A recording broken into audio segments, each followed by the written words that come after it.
Tuhan firman-Mu ajaib, kekal meski gunung menghilang. Tiada huruf yang gagal, tak terpatahkan siasat. Hidup seperti-Mu ya Allah, lebih dari emas. Aku bersaksi kitab-Mu, kitab yang suci. Mendengarkan firman-Mu, hibur hati yang luka. Terangilah langkahku kemanapun ku pergi. Biarkanlah firman-Mu berkuasa atasku. Ubahkanku, bebaskanku, ku mau menyenangkan-Mu. Tuhan firman-Mu ajaib, kekal meski gunung. Ubah dan bebaskan aku, mau menyenangkan-Mu. Mengapa dunia membenci murid-murid dan orang Kristen pada umumnya? Karena kita adalah tubuh asing. Apa arti dari perkataan Tuhan, kamu memang sudah bersih karena firman yang telah kukatakan kepadamu? Ketika Anda diselamatkan oleh kasih karunia, semua atribut Kristus akan terlihat dalammu. Ubah dan bebaskan aku, mau menyenangkan-Mu. Salam jumpa pemirsa terkasih, saya menyambut Anda sekalian dimanapun Anda berada dalam episode terbaru program studi harian kita Semua Kitab Suci, di mana kami mempelajari semua kitab dalam Alkitab dari kitab Kejadian hingga Wahyu. Dalam studi ini kita telah sampai pada Injil yang hebat, Injil Yohanes, pasal yang ke-15. Hari ini kita akan banyak berfokus pada perkataan yang kaya yang kita temukan dalam pasal 15 tentang Kristus sebagai pokok anggur yang benar. Saya mendorong Anda untuk siap dengan Alkitabmu dan mengikuti kami ketika belajar. Untuk memulai, saya akan menyambut tamu kehormatan di studio, hamba Tuhan Yosef Riyad. Selamat datang Saudara Yosef. Halo Saudara Riyad. Tuhan memberkati. Tuhan berkati. Saya senang Anda kembali lagi hadir. Terima kasih. Tuhan memberkati. Juga anak-anak muda yang telah hadir bersama kami di studio, selamat datang. Saudara Yosef, mohon beri kami ide pendahuluan tentang topik dalam pasal 15. Kristus setelah ia memberikan banyak kata dorongan dalam pasal 14, ia mulai memberikan dorongan yang positif dalam pasal 15. Atau kita dapat berkata bahwa Kristus dalam pasal 14 mengurus kita sementara ia ada di surga. Dan kita, sementara ada di bumi sini, ia harus mengurus pekerjaannya atau mewakili dia di depan orang-orang. Itulah sebabnya ia bicara di sini tentang apakah buah itu? Buah memperlihatkan kehidupan dari pokok anggur. Jadi jika ia berkata, akulah pokok anggur dan kamulah ranting-rantingnya, jadi kita harus menghasilkan buah. Kehidupan pokok anggur mengalir lewat ranting-ranting dan akibatnya menghasilkan buah, lalu kita memperlihatkan bahwa kita sungguh-sungguh adalah pengikut dari pokok anggur itu, pengikut Kristus. Buah-buah adalah bukti bahwa kita tinggal dalam pokok anggur. Dalam pasal ini, Kristus berbicara tentang pokok anggur. Tampaknya hal terakhir yang ia katakan dalam pasal 14 adalah, bangkitlah, marilah kita pergi dari sini. Dan ia meninggalkan ruang atas. Ia melanjutkan apa yang ia sedang katakan ketika ia sedang dalam perjalanan. Mungkin ia melihat sebuah pokok anggur. Dan itu menginspirasi dia untuk berkata, akulah pokok anggur yang benar. Bapakkulah pengusahanya dan kamulah ranting-rantingnya. Saya akan baca 6 ayat pertama kemudian kembali untuk bertanya. Bunyinya, akulah pokok anggur yang benar dan Bapakkulah pengusahanya. Setiap ranting padaku yang tidak berbuah dipotongnya, dan setiap ranting yang berbuah dibersihkannya, supaya ia lebih banyak berbuah. Kamu memang sudah bersih, karena firman yang telah kukatakan kepadamu. Tinggallah di dalam aku dan aku di dalam kamu, sama seperti ranting tidak dapat berbuah dari dirinya sendiri, kalau ia tidak tinggal pada pokok anggur. Demikian juga kamu tidak berbuah jikalau kamu tidak tinggal di dalam aku. Akulah pokok anggur dan kamulah ranting-rantingnya. Barang siapa tinggal di dalam aku, dan aku di dalam dia, ia berbuah banyak. Sebab di luar aku, kamu tidak dapat berbuat apa-apa. Barang siapa tidak tinggal di dalam aku, ia dibuang keluar seperti ranting dan menjadi kering, kemudian dikumpulkan orang, dan dicampakkan ke dalam api, lalu dibakar. Pada mulanya ia berkata, akulah pokok anggur yang benar. Adakah pokok anggur palsu? Kita dapat memahami pokok anggur dalam 3 arti yang berbeda. Pokok anggur yang harafiah, yang adalah pepohonan anggur, pepohonan yang darinya kita memetik anggur yang disebut pohon anggur. Juga ada pokok anggur yang simbolis. Jika kita membaca Mazmur 80, kita menemukan ayat ini, telah kau ambil pohon anggur dari Mesir. Ini merujuk pada bangsa Israel. Dan jika kita membuka Yesaya 5, dikatakan, apakah lagi yang harus diperbuat untuk kebun anggurku itu yang belum kau perbuat kepadanya? Aku menanti supaya dihasilkannya buah anggur yang baik. Mengapa yang dihasilkannya hanya buah anggur yang asam? Saya mengharapkan sesuatu yang dapat menyenangkan Allah dan manusia. Namun sedihnya mereka tidak menghasilkan apapun yang menyenangkan Allah atau manusia. Kristus meminggirkan pokok anggur simbolis, yaitu Israel, dan datang untuk menjadi pokok anggur yang benar-benar akan menyenangkan baik Allah maupun manusia. Namun dia memberitahu kita bahwa kita adalah ranting-rantingnya. Artinya akulah yang asli. Namun kamulah yang akan menjangkau kepada orang-orang lain. Kamulah yang akan melakukan hal-hal dan menjalani kehidupan yang memuliakan Bapa dan menyenangkan Dia. Kamu juga yang seharusnya memikirkan tentang orang-orang lain. Berusaha untuk menyenangkan mereka. Seperti yang Anda katakan dan seperti yang dinyatakan dalam Hakim-Hakim 9, air buah anggurku yang menyukakan hati Allah dan manusia secara vertikal Benar. dan horizontal. Benar. Bagaimana Kristus hidup di bumi ini sebagai pokok anggur? Dalam hubungannya dengan Allah dan menyenangkan Dia, dan dalam hubungan dengan orang-orang di sekitar Dia dan menyenangkan mereka. Misalnya lihatlah ayat indah dalam Yohanes 8, sebab aku senantiasa berbuat apa yang berkenan kepadanya. Perhatikan, ia tidak berkata aku tidak melakukan hal buruk. Tidak, hukum Taurat berkata jangan bunuh, jangan berzina. Apakah Kristus datang untuk menggenapi hukum Taurat? Tentu saja ia menggenapinya, namun itu bukanlah standarnya. Bukan cuma tidak membunuh atau berzina, ia selalu melakukan apa yang menyenangkan Bapa dan mendatangkan sukacita di hatinya. Bukan cuma itu, tapi banyak kali yang membuat orang-orang bahagia. Janda miskin yang putra tunggalnya telah mati, Kristus membuatnya bahagia. Yairus yang putri tunggalnya mati, ia membuat dia bahagia. Kristus selalu bekerja untuk kebaikan umat manusia dan untuk kemuliaan Allah. Dalam segala pengertian, ia adalah pokok anggur yang benar. Ketika berbicara tentang pokok anggur dan ranting-rantingnya, ia memberitahu kita 3 hal tentang ranting-ranting. Ia berkata, setiap ranting yang berbuah dibersihkannya supaya ia lebih banyak berbuah. Kamu memang sudah bersih karena firman yang telah kukatakan kepadamu. Sebelum itu ia berkata, setiap ranting padaku yang tidak berbuah, dipotongnya. Dan kemudian ia berkata, barang siapa tinggal di dalam aku dan aku di dalam dia, ia berbuah banyak. Ayat 6, barang siapa tidak tinggal di dalam aku, ia dibuang keluar, menjadi kering, dicampakkan ke dalam api lalu dibakar. Apakah ketiga hal ini berbicara tentang pribadi yang sama?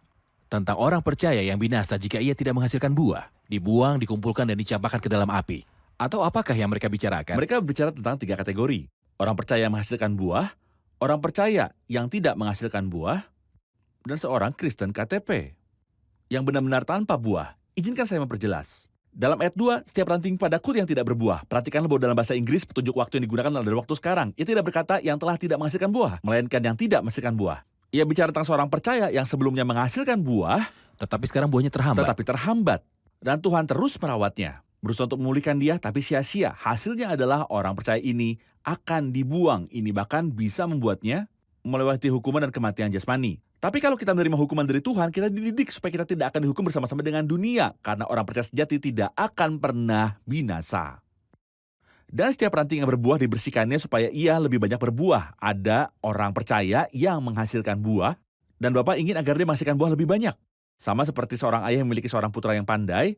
Putranya pandai, maka ayahnya berkata, bagus sekali, ayah sangat bangga padamu, tapi ayah ingin kamu menjadi lebih baik. Ia selalu mendorongnya untuk melakukan yang lebih baik. Tentu hanya ayah yang bijak yang akan melakukan hal itu. Namun di dalam ayat 6 ia berkata, perhatikanlah bahwa di sini ia tidak berkata ia menjadi sebuah ranting. Melainkan barang siapa tidak tinggal di dalam aku, ia dibuang keluar. Seperti ranting dan menjadi kering. Kemudian dikumpulkan orang dan dicampakkan ke dalam api lalu dibakar. Itulah orang Kristen, orang yang sekedar mengaku Kristen. Seperti ranting. Seperti ranting. Saya bahkan tidak ingin mengatakan bergabung dengan Kristus. Ia tidak layak disebut itu. Namun ia bergabung dengan kekristenan. Ia adalah orang yang duniawi seperti Yudas yang adalah salah satu dari mereka. Ia tidak seharusnya berada bersama mereka sama sekali. Jadi barang siapa tidak tinggal dalam aku, ia dibuang keluar seperti ranting dan menjadi kering. Kemudian dikumpulkan orang dan dicampakkan ke dalam api lalu dibakar. Itulah akhir dari semua orang yang munafik di sepanjang sejarah. Jadi pertama dibuang adalah untuk sebuah ranting di dalam Kristus, dalam pokok anggur, Ya. namun ia dicampakkan dan tidak ada apapun yang bisa membuatnya menghasilkan buah lagi. Jadi sebagai akibat penghajaran, Tuhan bisa membiarkan ia mati melalui tidur kematian, menyingkirkannya dari bumi ini. Namun Benar. pembakaran di titik akhir adalah untuk seseorang yang seperti ranting tergabung secara lahiriah dengan Bergabung Kristus. lahiriah. Orang ini jumlahnya banyak. Ditakdirkan untuk dibakar. Ditakdirkan untuk masuk neraka. Namun orang percaya tidak pernah. peduli berapa Tidak. lemahnya, Tidak. dia tidak akan Benar. binasa. Tidak. Baik, kita rehat sejenak dan kembali untuk menjawab pertanyaan hadirin. Pemirsa terkasih, kami akan rehat dan selama rehat kami mendorong Anda untuk menuliskan pertanyaan dan permintaanmu dan kirimkan ke alamat email yang ditayangkan di layar. Tetaplah bersama kami. Berkuasa atasku, ubahkanku, bebaskanku, ku mau menyenangkanmu. Tuhan firman-Mu ajaib, kekal seluruhnya. Ubah dan bebaskan aku, mau menyenangkanmu. Kami kembali pemirsa terkasih untuk membahas pertanyaan dari hadirin. Ada pertanyaan? Saya ingin bertanya, bagaimana cara praktis tinggal di dalam pokok anggur? Apakah itu tugas kita atau tugas pokok anggur agar kita tinggal di dalamnya?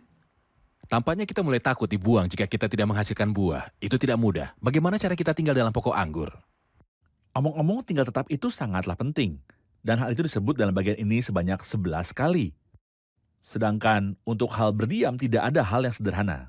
Maksudnya, setiap hari saya harus berbicara dengan Allah dan biarkan Allah berbicara kepada saya. Jadi saya harus memulai hari saya sebelum bahkan berbicara kepada orang yang ada di sebelah saya di tempat tidur. Saya harus berbicara kepada Tuhan. Dan biarkan dia bicara kepada saya. Bagaimana saya berbicara pada dia? Melalui doa. Bagaimana dia bicara pada saya? Melalui pembacaan Alkitab. Dalam cara ini ada suatu percakapan yang berlangsung antara dia dan saya. Jika saya pernah melakukan dosa apapun, saya harus segera bertobat. Dengan cara yang sederhana, praktis ini, saya tinggal dalam pokok anggur dan karena itu, saya dapat menghasilkan buah tanpa usaha. Itulah yang saya harus lakukan seperti sebuah ranting yang tinggal dalam pokok anggur tanpa usaha. Dari sisinya, ia akan menghasilkan buah siang dan malam. Bagaimana peranan firman dalam memurnikan ketika ia berkata, ia memangkas supaya menghasilkan lebih banyak buah. Kamu memang sudah bersih karena firman yang telah kukatakan kepadamu. Beritahu lebih banyak tentang peranan firman dalam pemurnian. Pertama, frasa kamu sudah bersih menarik perhatian saya. Ia telah mengatakan sebelumnya, tapi dengan sedikit berbeda. Ia berkata kamu sudah bersih, hanya tidak semua. Yudas bersama mereka. Yudas ada bersama mereka. Sekarang Yudas sudah keluar, jadi ia berkata kamu sudah. Sekarang karena yang buruk, yang tidak setia, kamu sudah bersih. Karena firman yang telah kukatakan kepadamu. Ia tidak berkata karena air aku pakai untuk membasuhmu. Seakan Kristus bermaksud untuk mengatakan bahwa pembasuhan dengan air adalah peranan firman dalam pemurnian. Misalnya saat kita sampai ke Yohanes 17, kuduskanlah mereka dalam kebenaran. Ia berkata kepada Bapa, firman-Mu adalah kebenaran. Karena itu firman memang memurnikan. Dan seseorang pernah berkata, firman ini membuatku jauh dari dosa. Kalau tidak, dosa akan menjauhkan aku dari firman kudus ini. Anda tidak bisa memegang Alkitab dan membaca firman dan pada saat yang bersamaan Anda mempunyai fantasi-fantasi yang kotor. Itu mustahil. Namun jika Anda jauh dari Alkitab, fantasi-fantasi kotor mungkin datang. Dan jika Anda membaca Alkitab, kekudusan dan terang akan menarik Anda keluar dari kegelapan. Itu sebabnya firman Tuhan mempunyai dampak nyata dalam memurnikan dan juga pengudusan. Baik, saya punya pertanyaan tentang ayat 7. Jikalau kamu tinggal di dalam aku dan firmanku tinggal di dalam kamu, mintalah apa saja yang kamu kehendaki dan kamu akan menerimanya. Apakah itu adalah sebuah janji yang terjamin? Artinya jika kita tinggal di dalam Kristus, kita bisa minta apa saja di dalam dunia itu dan itu akan diberikan. Tentu saja, karena Kristus telah mengatakannya, kita tidak mungkin meragukan firman-Nya sama sekali. Perkataan Kristus itu yang terbaik dan paling jujur, tapi kita perlu memahami. Apa yang benar-benar dikatakan oleh ayat itu, jikalau kamu tinggal dalam aku. Kita baru saja menjelaskan beberapa saat yang lalu apa yang dimaksud dengan tinggal dan firman-Ku tinggal di dalammu. Bukan cuma membaca dan segera setelah saya menutup Alkitab, saya dapat menunjukkan hidup dengan cara saya sendiri dan melupakan apa yang saya baca. Firman-Ku tinggal di dalam kamu. Lalu mintalah apa saja yang kamu kehendaki, karena kamu tinggal di dalamku dan karena firman-Ku tinggal di dalammu, mintalah apa yang kamu kehendaki dan sesungguhnya kehendakmu akan persis dengan kehendak Allah yang baik. Berkenan dan sempurna karena firman-Ku tinggal di dalammu. Kamu akan minta apa yang kamu kehendaki dan itu akan diberikan kepadamu. Jadi sebagai hasil dari tinggal, kita akan mulai meminta hal-hal yang berkenan kepadanya. Benar sekali. Dan karenanya hal-hal itu akan diberikan kepada Tepat kita. sekali. Tidak tinggal membuat kita meminta hal-hal yang tidak berkenan kepadanya. Seperti meminta Tidak untuk akan membuatkan segala dikabulkan. hawa nafsu dan keinginan kita dan Tuhan tidak menjanjikan semua itu kepada Benar. kita. Tuhan melanjutkan berkata, dalam hal inilah Bapakku dipermuliakan, yaitu jika kamu berbuah banyak, dengan demikian kamu adalah murid-muridku. Seperti Bapa telah mengasihi aku, demikianlah juga aku telah mengasihi kamu. Tinggallah di dalam kasihku itu. Jikalau kamu menuruti perintahku, kamu akan tinggal di dalam kasihku. Seperti aku menuruti perintah Bapakku dan tinggal di dalam kasihnya. Semuanya itu kukatakan kepadamu, supaya sukacitaku ada di dalam kamu dan sukacitamu menjadi penuh. Mohon beritahu tentang kasih di sini. Ia berbicara tentang kasih dalam kaitan dengan menghasilkan buah. Ia berkata dalam hal inilah Bapakku dipermuliakan, yaitu jika kamu berbuah banyak. Perhatikan tingkat perubahannya di sini. Pertama-tama ia berkata, hasilkanlah buah. Dan kemudian ia berkata, ia memangkas supaya menghasilkan lebih banyak buah. Dan kini ia berkata, hasilkanlah banyak buah. Jadi ada buah, lebih banyak buah, dan banyak buah. Yang memuliakan Bapa adalah ketika kita menghasilkan banyak buah, yang adalah tingkat ketiga yang terbaik. Dan dalam kasus ini, kamu akan menjadi murid-muridku. Jika Anda ingat Galatia pasal 5, di mana kita berbicara tentang buah roh, apakah buah roh yang pertama? Tetapi buah roh adalah kasih. Itu sebabnya kita bicara tentang buah, ia berkata seperti Bapa telah mengasihi aku. Demikianlah juga aku telah mengasihi kamu, tinggal di dalam kasihku itu. Dan ia banyak berbicara tentang kasih, karena itu adalah buah yang pertama. Setelah itu ia berbicara tentang sukacita, karena buah roh adalah kasih. Sukacita, itu sebabnya dalam ayat 11 ia berkata, semuanya itu kukatakan kepadamu supaya sukacitaku ada di dalam kamu dan sukacitamu menjadi penuh. Faktanya kasih adalah salah satu buah yang paling menakjubkan. Itu adalah salah satu hasil yang paling menakjubkan dari hidup dengan Tuhan dan persekutuan dekat dengannya. Saya akan mulai mengasihi karena Allah adalah kasih. Dan saya tidak dapat berkata bahwa saya adalah seorang murid Kristus, sementara saya tidak mengasihi orang-orang. Kristus tidak seperti itu. Karena kehidupan Kristus akan diperlihatkan di dalam saya, karena buah dari pokok anggur akan terlihat di dalam hidup saya. Yang pertama adalah mengasihi sesama, mengasihi Tuhan, dan mengasihi Alkitab. Semua ini adalah hasil-hasil pertama dari tinggal di dalam Kristus. Baik, kita rehat sejenak dan kembali untuk menjawab pertanyaan hadirin tentang pasal yang hebat ini, pasal 15. Pemirsa terkasih, kami akan kembali setelah rehat. Berkuasa atasku, ubahkanku, bebaskanku, ku mau menyenangkanmu. Tuhan firman-Mu ajaib, kekal seluruhnya. Ubah dan bebaskan aku, mau menyenangkanmu. Kami telah kembali pemirsa terkasih untuk menjawab pertanyaan dari para hadirin. Ada pertanyaan? Silakan. Saya ingin bertanya. Iya, silakan. Kita tahu bahwa kasih Tuhan itu tidak bersyarat. Benar. Namun di ayat 14 ia berkata, kamu adalah sahabatku jikalau kamu berbuat apa yang kuperintahkan. Apa kasih Tuhan di sini bersyarat? Kamu adalah sahabatku jikalau kamu berbuat apa yang kuperintahkan kepadamu. Jadi jika kita tidak melakukan apa yang ia perintahkan, kita bukan sahabatnya? Saya pikir ayat ini berarti bahwa kamu harus membuktikan kasihmu kepadaku bukan dengan omongan dari mulut saja. Karena kita dapat bernyanyi, Tuhan kami mengasihimu. Dan kita dapat doa yang berkata, kami mengasihimu Tuhan. Namun setelah saya menyelesaikan lagu atau doa itu, saya lanjut menjalani cara saya sendiri dan lupa tentang dia. Ini bukan kasih. Tapi bukti dari kasih sejati adalah memelihara dan melakukan perintah-perintah Tuhan. Dalam kasus ini, kamu adalah sahabatku jikalau kamu berbuat apa yang kuperintahkan kepadamu. Bagian ini dari ayat 18 berbicara tentang bagaimana dunia membenci Kristus dan murid-muridnya. Ajari kami dan beritahu kami, Saudara Yosef, mengapa dunia membenci murid-murid dan orang-orang Kristen pada umumnya? Karena kita adalah sebuah tubuh asing. Tubuh menolak kita. Anda tahu banyak orang selesai tindakan operasi lalu bertanya bagaimana keadaannya. Jawabannya adalah bahwa ia merosot kondisinya karena tubuh menolak tubuh asing yang diperkenalkan padanya. Itu tidak cocok dengannya. Sekarang kita adalah tubuh asing dalam dunia ini. Jika kamu berasal dari dunia, jika kamu kepunyaan dari tubuh yang lama, dunia akan mengasihi miliknya. Ini tak berarti bahwa dunia dapat mengasihi, tapi artinya itu cocok dengan mereka yang sejenis. Namun kita adalah sebuah tubuh asing. Dan mari kita tidak melupakan bahwa kita adalah pengikut-pengikut Kristus. Dan karena kita adalah pengikut-pengikut Kristus, mari kita tidak melupakan bahwa dialah yang paling sempurna. Dibenci oleh dunia sebelum kita mengalaminya. Saya tidak terkejut ketika seorang membenci saya. Percaya kepada saya, itu tidak mengejutkan saya. Karena saya pun penuh dengan kekurangan saya sendiri. Namun saya benar-benar terkejut. Bagaimana mereka dapat membenci Kristus? Ia berkata, mereka membenci aku tanpa alasan. Jika dunia sedemikian penuh kebencian sampai bahkan membenci Kristus, maka ketika dunia membenci saya tidak melihat di mana masalahnya. Siapapun yang membenci Kristus akan membenci apapun. Tidak ada lagi yang tidak bisa dibencinya. Jadi untuk membenci saya, Anda, dan siapapun di antara pemirsa, ini wajar karena kita mengikut Kristus yang ditolak itu. Tapi diberkatilah kamu yang mengikuti dia lalu ditolak. Karena ada sebuah kemuliaan besar di surga yang menanti mereka yang ditolak di bumi. Tuhan berkata, ingatlah apa yang telah kukatakan kepadamu, seorang hamba tidaklah lebih tinggi daripada tuannya. Jikalau mereka menganiaya aku, mereka juga akan menganiaya kamu. Jikalau mereka telah menuruti firmanku, mereka juga akan menuruti perkataanmu. Tetapi semuanya itu akan mereka lakukan terhadap kamu karena nama aku. Sebab mereka tidak mengenal dia yang mengutus aku. Sekiranya aku tidak datang dan tidak berkata-kata kepada mereka, mereka tentu tidak berdosa. Tetapi sekarang mereka tidak mempunyai dalih bagi dosa mereka. Mohon komentar Anda tentang ayat tersebut. Sekiranya aku tidak berkata-kata kepada mereka, tentu mereka tidak berdosa. Kristus datang dan segala yang ia katakan membuktikan bahwa ia adalah Allah dan bahwa ia adalah kasih dan bahwa ia akan memberi. Ia tidak hanya mengatakan itu dengan omongan dari mulutnya, tapi juga melalui hidupnya dan perbuatan-perbuatannya. Tapi sayangnya, sekalipun ia telah mengatakannya, masih saja dunia membenci dia. Sekiranya aku tidak datang dan tidak berkata-kata kepada mereka, mereka tentu tidak berdosa. Tapi sekarang mereka tidak mempunyai alasan bagi dosa mereka. Mereka telah mendengar dan memilih untuk menolak. Itu sebabnya setelah beberapa lama, Tuhan mulai bicara dalam perumpamaan-perumpamaan. Seakan ia tidak ingin menambah penghakiman mereka, karena semakin banyak ia bicara dengan jelas. Karena sejak awal mereka telah menolak dia dan akan terus menolak. Itulah sebabnya Tuhan berbicara dalam perumpamaan sehingga ia tidak mendatangkan lebih banyak murka atas mereka pada hari murka Allah.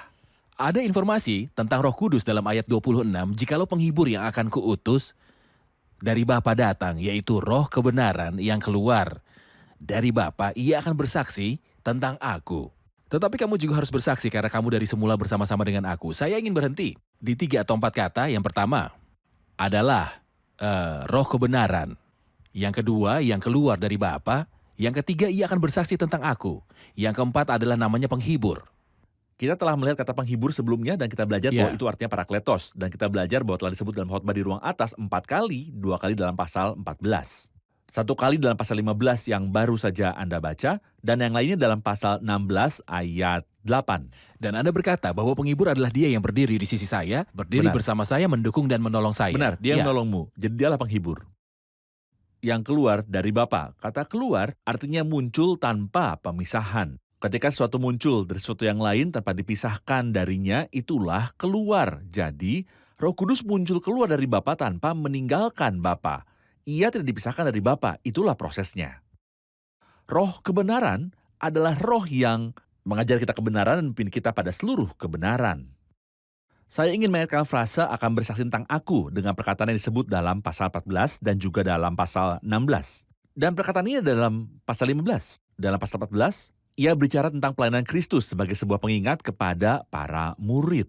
Untuk membuat mereka mengingat segala apa yang ia katakan kepada mereka. Dan itulah yang terjadi dalam keempat Injil. Jika kita membaca ayat 26, tetapi penghibur yaitu Roh Kudus, pasal 14 ayat 26, tetapi penghibur yaitu Roh Kudus yang akan diutus oleh Bapa dalam namaku, dialah yang akan mengajarkan segala sesuatu kepadamu dan akan mengingatkan kamu akan semua yang telah kukatakan kepadamu. Pasal 15 ayat 26 berbicara kepada kita tentang roh kebenaran yang keluar dari Bapa, ia akan bersaksi tentang aku. Tetapi kamu juga harus bersaksi, dan itulah yang terjadi dalam kitab Kisah Para Rasul. Kalau Roh Kudus turun ke atas kamu dan kamu akan menjadi saksiku di Yerusalem dan di seluruh Yudea dan Samaria dan sampai ke ujung Jadi itu bumi. adalah saksi yang sama yang Roh Kudus saksikan tentang Ya. Kristus. Dengan memiliki Roh Kudus, kita mampu bersaksi tentang Kristus. Benar. Mohon beritahu lebih banyak tentang peranan dari Roh Kudus dalam kaitan antara ranting-ranting dan pokok anggur. Tuhan berkata, akulah pokok anggur dan kamu ranting-rantingnya. Dan buah diharapkan dari ranting-ranting yang melekat pada pokok anggur. Dan Tuhan berbicara kepada mereka tentang Roh Kudus sebagai kuasa untuk menghasilkan buah. Mohon beritahu tentang hubungan yang Roh Kudus ciptakan antara ranting-ranting dan pokok anggur. Mungkin menjadi lebih jelas jika kita bicara tentang Kristus sebagai kepala dalam kaitan dengan organ-organ tubuh. Yang sangat jelas. Namun dalam cara yang sama, kita dapat melihat kaitan antara ranting-ranting dan pokok anggur. Gambar yang sama. Karena Roh Kudus membawa sari-sari makanan dari pokok anggur dan menyalurkannya ke ranting-ranting sehingga semua itu bisa menghasilkan buah. Dan seperti yang sudah saya katakan sebelumnya bahwa buah-buah itu disebut dalam Galatia pasal 5 buah roh. Itulah sebabnya ini adalah kuasa Roh Kudus dalam menghasilkan buah. Ya, Jika Roh Kudus dihambat dalam diri orang percaya untuk alasan apapun, apa yang bisa terjadi sebagai akibat dari menghambat Roh Kudus? Maksud saya jika Roh Kudus didukakan akibat dosa. Roh Kudus yang didukakan akan berakibat berdukanya orang percaya. Karena Roh Kudus adalah sang penghibur yang menghibur saya, yang mendatangkan kabar dari surga dan membuat saya bahagia. Jadi jika Roh Kudus yang menghibur saya didukakan, dia yang akan menghibur saya didukakan, siapakah yang akan menghibur saya? Hal lainnya, saya tidak akan mampu menghasilkan buah. Buah roh tidak akan terlihat di dalam saya karena Roh Kudus pada saat ini didukakan. Dengan demikian kehidupan Kristus tidak akan terlihat dalam saya. Anda bisa langsung mengetahui dengan melihat kepada orang percaya Apakah ia bahagia dan segar karena kehidupan Kristus lihat dalamnya? Atau apakah ia menduakan Roh Kudus dan itu sebabnya ia tidak memiliki kehidupan? Kehidupan Kristus tidak terlihat di dalamnya. Baik, terima kasih Saudara Yosef. Tuhan Kita akan memberkatimu. beralih ke para hadirin untuk mengulas episode ini. Silakan. Kami mempunyai sebuah pertanyaan yang sangat penting. Barang siapa tidak tinggal di dalam aku, ia dibuang keluar seperti ranting dan menjadi kering, kemudian dikumpulkan, dicampakkan ke dalam api lalu dibakar. Apakah perkataan ini tentang seorang percaya yang sejati, yang menjadi lemah, tidak menghasilkan buah, dan kemudian dia binasa? Silakan. Tidak, ia tidak berbicara tentang seseorang percaya sejati, tetapi seorang Kristen yang nominal. Seorang yang tergabung dengan kekristenan, tetapi bukan dengan pribadi Yesus, atau Tuhan Yesus. Ia belum diselamatkan, belum ditebus oleh darah. Hanya punya sebutan sebagai seorang Kristen saja. Ia tidak akan menghasilkan buah dan akan binasa. Buah apakah yang Tuhan minta untuk kita hasilkan, yang diharapkan dari kita jika kita tinggal pada pokok anggur? Buah di sini artinya menunjukkan kehidupan Kristus di dalam kita dengan kuasa Roh Kudus yang bekerja di antara orang-orang di sekitar kita. Benar. Dalam ayat 14, Tuhan berkata, kamu adalah sahabatku jikalau kamu berbuat apa yang kuperintahkan kepadamu. Apakah ini maksudnya bahwa kasih Tuhan itu bersyarat? Jika kita berbuat apa yang dia perintahkan, dia mengasihi kita. Jika tidak, ia tidak akan mengasihi kita. Arti dari ayat ini adalah bahwa kasih yang bersifat praktik, nyata, bukan sekadar dengan kata-kata dari mulut, tetapi tindakan. Maksudnya adalah melakukan apapun yang Tuhan perintahkan kepada kita. Jadi, jika kita memelihara perintah-perintahnya, kita akan menjadi murid-muridnya yang sejati. Seperti yang tertulis dalam Injil Sebuah Yohanes. bukti bahwa kita adalah Bukti? murid-muridnya. Ya, Baik, terima kasih, Tuhan memberkati. Terima kasih Saudara Yosef, kita akan lanjutkan Terima di kasih. episode selanjutnya. amin. Pertanyaan dalam episode hari ini, apa maksud perkataan Tuhan, kamu memang sudah bersih karena firman yang telah kukatakan kepadamu? Saya ulangi, apa maksud perkataan Tuhan, kamu memang sudah bersih karena firman yang telah kukatakan kepadamu? Pemirsa terkasih, sampai jumpa di episode selanjutnya. Tuhan menyertai.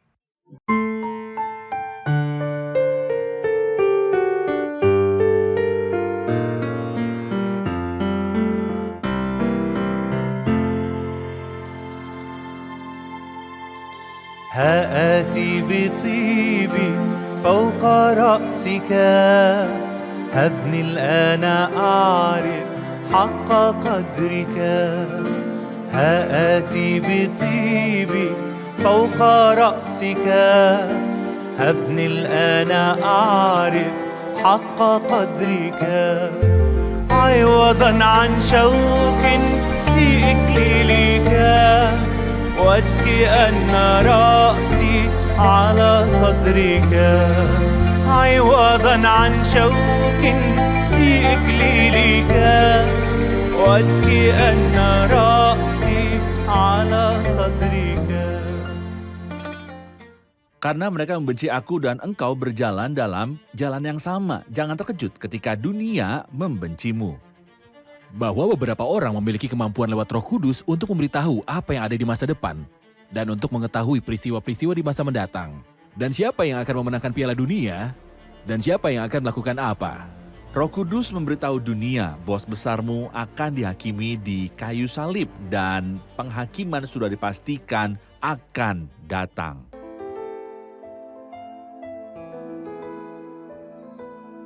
Tuhan firman-Mu ajaib, kekal meski gunung menghilang. Tiada huruf yang gagal, tak terpatahkan siasat. Hidup seperti-Mu ya Allah, lebih dari emas. Aku bersaksi kitab-Mu, kitab yang suci. Perdengarkan firman-Mu, hibur hati yang luka.